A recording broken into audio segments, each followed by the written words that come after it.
Closed captioning for Lakeland Currents is supported by the Minnesota Department of Commerce, Telecommunications Access Minnesota, and Nisswa Tax Service. Nisswa Tax Service, tax preparation for businesses and individuals. Across from City Hall in Nisswa and online at nisswatax.com. Our program this evening is a follow-up of a program we've actually done a couple of times on Lakeland Currents. And it's just such a vitally important topic that we really felt it was worthy of doing again and doing a little more in depth on some of the things that we probably didn't get to do the first time. And the topic is pregnancy and alcohol, snatching health from children. And it's a program that is going to be dealing with prenatal exposure to alcohol. And I'm happy to have the co-founders of Healthy Brains for Children here this evening. To my immediate right is Jody Crow, who is the executive director now of Healthy Brains for Children. And to his right is Peter Johnson, who you will tell as soon as he says something that he has a voice that anybody in television or radio would die for, wouldn't they? Absolutely. And Peter also, and get a job. And Peter also is a co-founder of this particular program. And so you guys have worked together for a long time. Jody, you've been on our program before. Peter, you have not been on the program before. Maybe you could just tell us briefly about Healthy Brains for Children. What is that organization about? All right, well, first I'd like to say we kind of have a dilemma. Here's three men sitting here talking about prenatal exposure to alcohol, which is really, historically has been a woman's issue. But we're men, we're parents, we're dads, we're grandparents, we're taxpayers. Men need to be involved in this issue. And Peter and I founded Healthy Brains for Children in 2008, and Peter serves as a board president and also the chapter president of the Brainerd chapter. So maybe you can briefly explain your chapter here in Brainerd. Well, our local chapter is a group of people who are concerned about prenatal exposure to alcohol, and we meet every month or two, and we have basically two objectives that we want to accomplish. One is to learn more about the whole topic of what's happening to our kids. How can we make them have a better chance at having a normal, productive life? So we want to learn about prevention. Second of all is we want to teach prevention.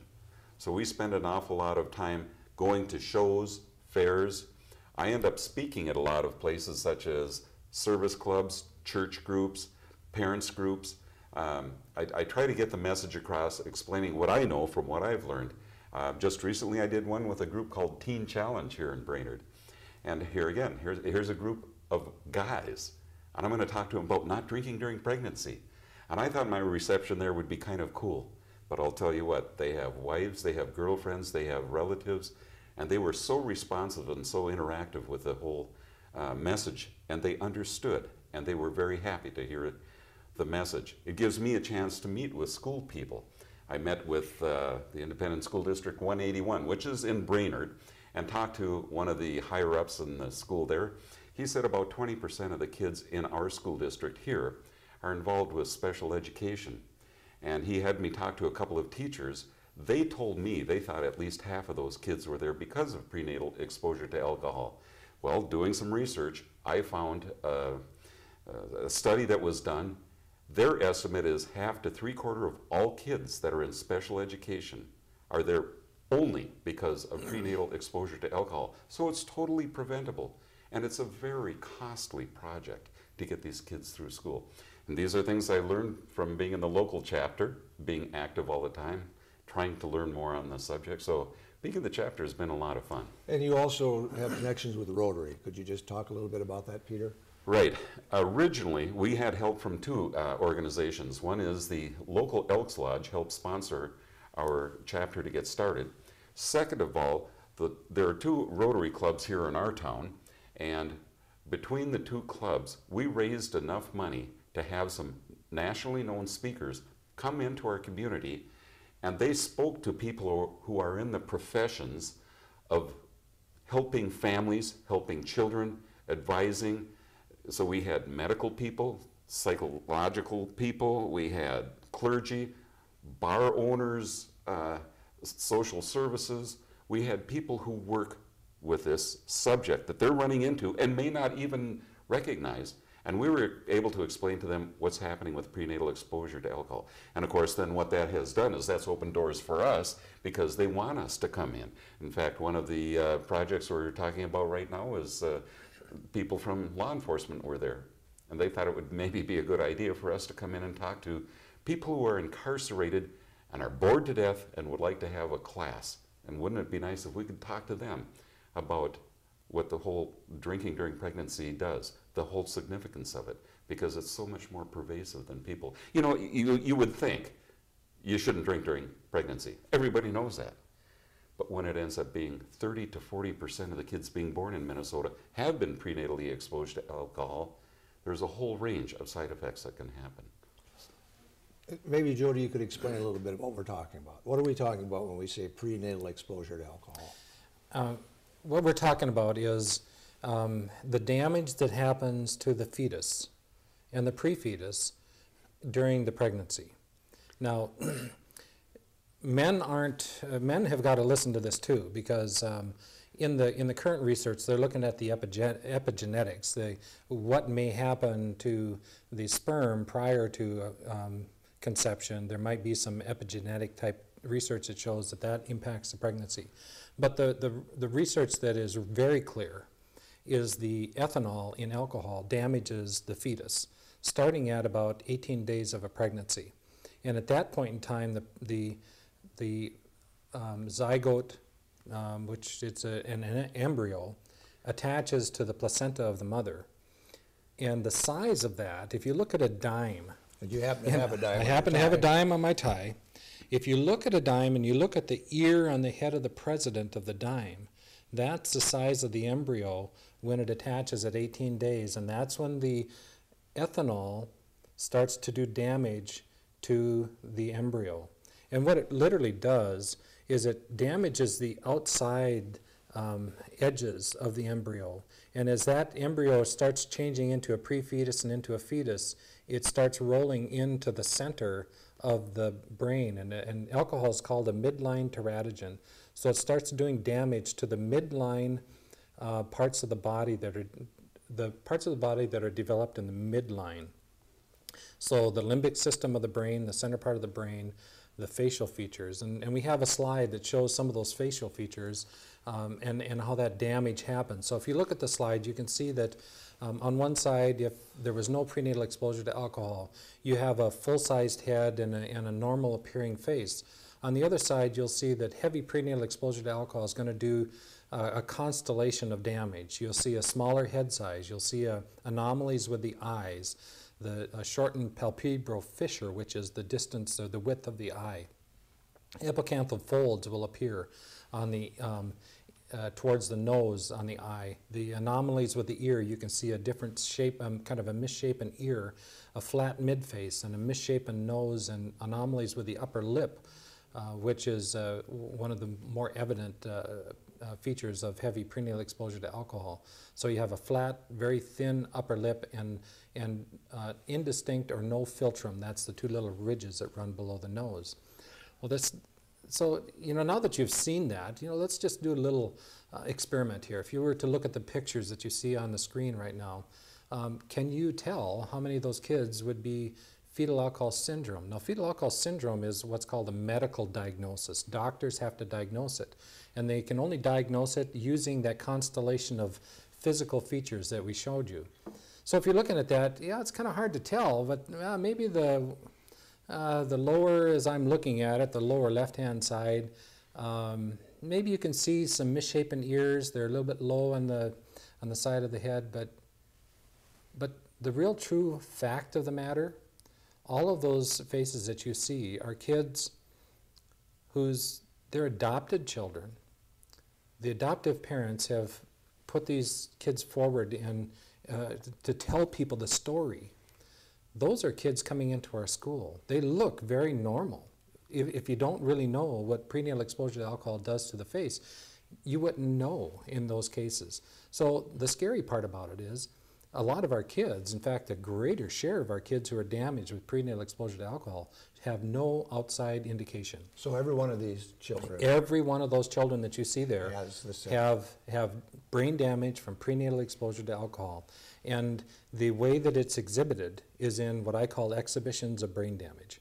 And it's when various parts of the brain are damaged, you get very specific brain damage behaviors with kids. So to help people understand it, I've introduced into the world of prenatal exposure to alcohol what I call stages of prenatal exposure to alcohol. Many times people say, well, my mom drank and I don't have a problem, or my grandma drank and my mom doesn't have a problem, or my brother doesn't have a problem. And that's very true. In the stages of prenatal exposure to alcohol, I have 5 different stages. Actually 6. Stage 0 being no prenatal exposure to alcohol. Stage number 1 is prenatal exposure to alcohol where there's no outward evidence or no evidence that you can see of loss of potential. So there's a lot of people who have been prenatally exposed to alcohol, but we don't have a tool finite enough yet to look into the brain and say, oh, you have minimal damage here, minimal damage there. Then you see normal behavior patterns from a stage number 1. Stage number 2, prenatal exposure to alcohol, you then start to see evidence of brain damage through lowered reading ability, lower math ability, and higher levels of social behaviors.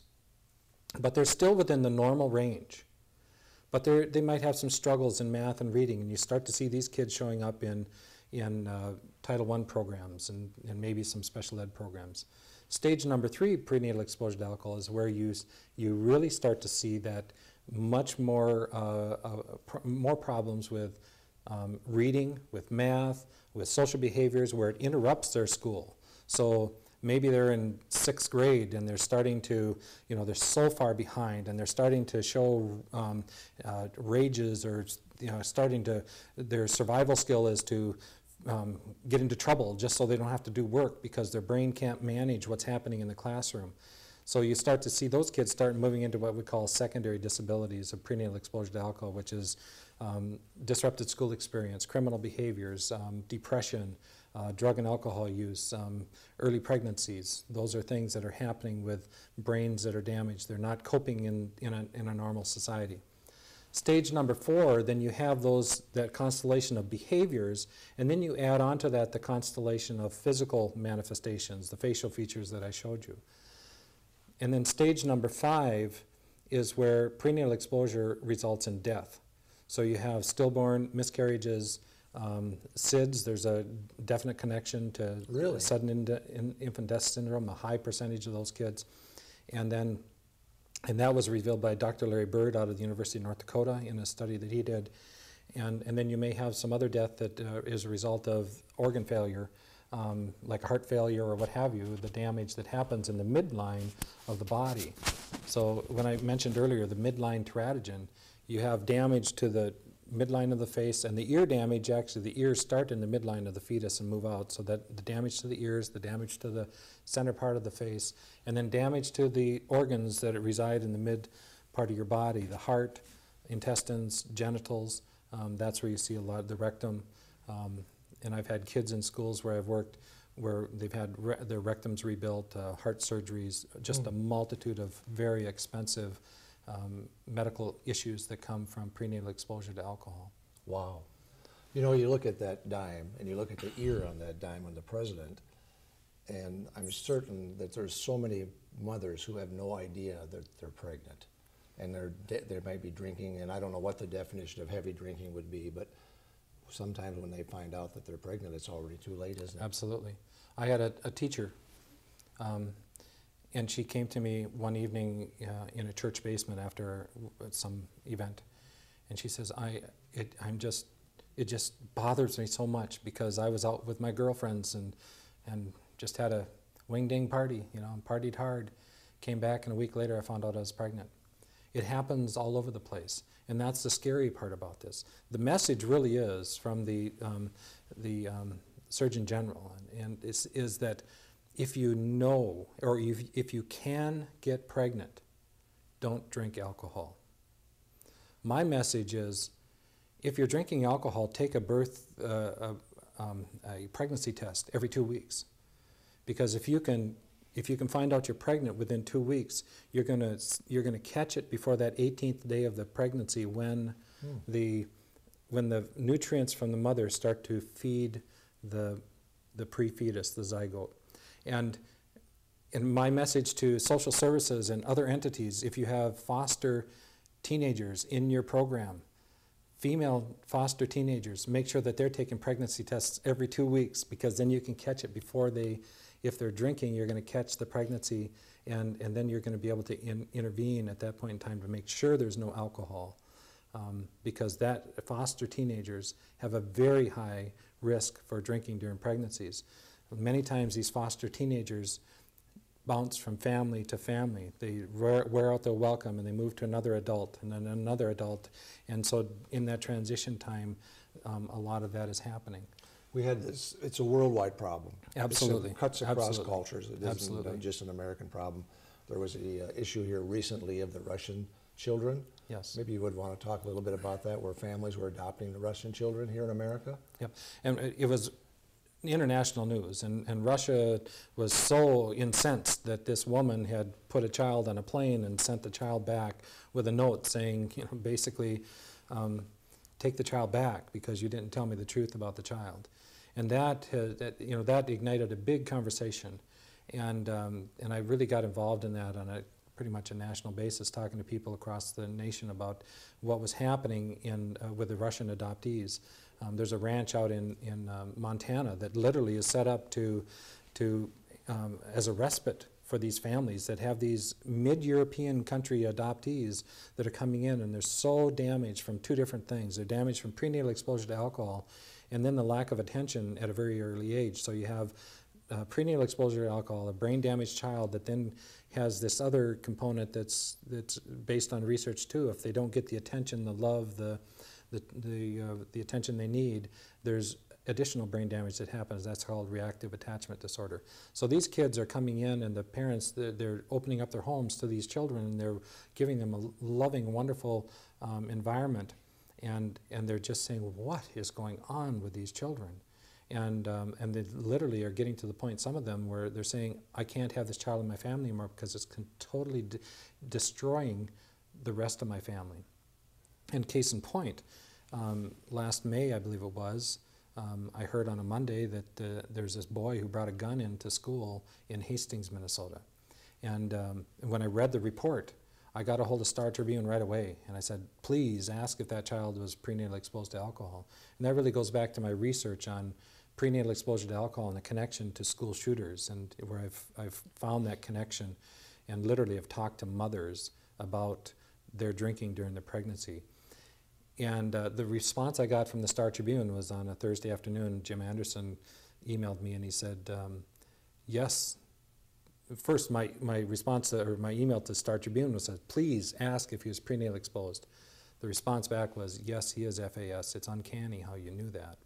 But if you really understand the brain damage that happens, and you start to read the description of the behaviors, once you understand that the parts of the brain that are damaged, you can start to see those behaviors being exhibited. And once that happens, and then the other qualifier being he was an adopted boy from Russia. Soon after that, the mother and I connected, and I sat down and I visited with her, and she's really literally opened up. She said, I'll let you research the entire period of time he was with us. And the damage to the brain, and how the kid, he looks absolutely normal, but the bizarre behaviors that are dangerous to the family. And the unfortunate part about it is, and this is what we as a whole society have to understand, people didn't believe the mother and the adopted mother and dad, and they started blaming the mother and the dad for those behaviors rather than looking to see what was happening with the child. So they pulled him out of the home, put him into another home, didn't tell the other foster parents about the concerns about the danger. and it wasn't too much longer that he grabbed a gun and he went into the school. Fortunately, he didn't have the right ammunition, otherwise we'd have had another school shooting on our hands. I was looking at that Congresswoman Gifford when she was shot, and the person who shot her, and I don't pretend to be any kind of an expert on this, but I just thought that person had some traits that seemed to be connected to this. Have you looked into that at all? I've actually been approached by two different people in Arizona, one of them calling herself a dear friend of Congresswoman Gifford, asking me to look at a profile, doing a profile, using the same profiling strategies I used in my research. I can't, at this point in time, say for certain what the profile is, but the indicators are there, including alcohol use in the family. There's eyewitness reports of the mother having large cases of beer in her cart at the grocery store. So there's indicators that could be there, and the behavioral indicators are there. So in my profiling, I look at those behavioral indicators. The only reason I'm somewhat reluctant to say anything more, typically when they're 21, 22, 23 years old, the news reports and the people that are investigating don't look beyond 16 or 17 years old. So I don't have any historical evidence of what type of behaviors were much more pervasive over his entire life. And that's what I typically try to look for was the exhibition of brain damage starting to show up early on and then just continuing to become more evident as typically the brain that is damaged when they're in elementary school. There's a lot of supportive environment around them. And there's not much shaming and blaming language that goes on. There's a lot of support. When they start getting into the middle school and the high school, then they're starting to get, why didn't you do that? Why didn't you bring your homework? Why aren't you doing what you're supposed to do? I told you that yesterday. And then these brains start to revolt against that, and then you start to see those behaviors showing up.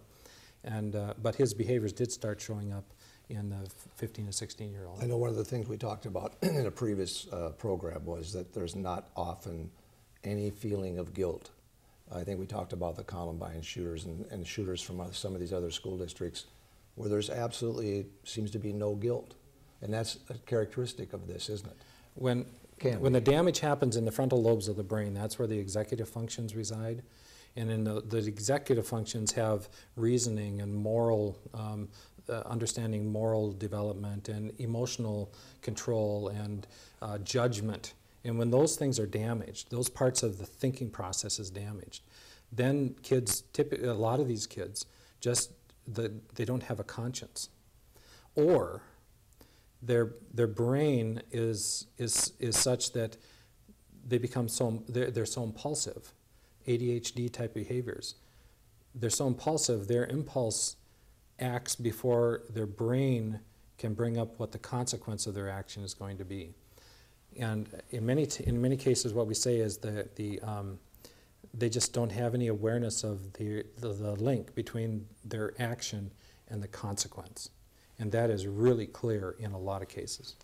Peter, if you were walking into an environment of young people, you know, what you do with your organization, maybe it's high school students, maybe it's college students, what would you tell them to be looking for, and how can you help these people understand what they can do to not have this problem? I mean, obviously we can say don't drink, but that's not so easily accomplished.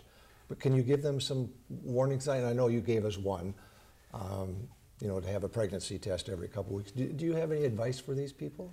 Well, left on its own, society has been drinking for a long, long time, thousands of years.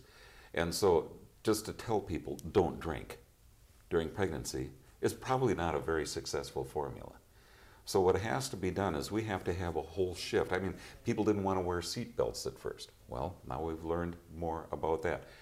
Like Mothers Against Drunk Driving, the more that message gets across, the more it makes an effect. So the idea of getting the message out is very important. Getting it through the schools, I think, is important. But we also have to have a lot of outside support too. Doctors have to be supportive. They have to be a lot more emphatic about not drinking during pregnancy. And there are ways they can measure this. There are ways that perhaps women can be rewarded for not drinking during pregnancy. I know Jody has looked into various ways of monitoring this, and it's a subject that's so extremely difficult to tackle. And I think that our mission is too big to actually be successful in a short period of time. That probably education is the most important thing. And part of the education is to educate those who are medical doctors, those who are psychologists, those who are the ministers, those who are bar owners.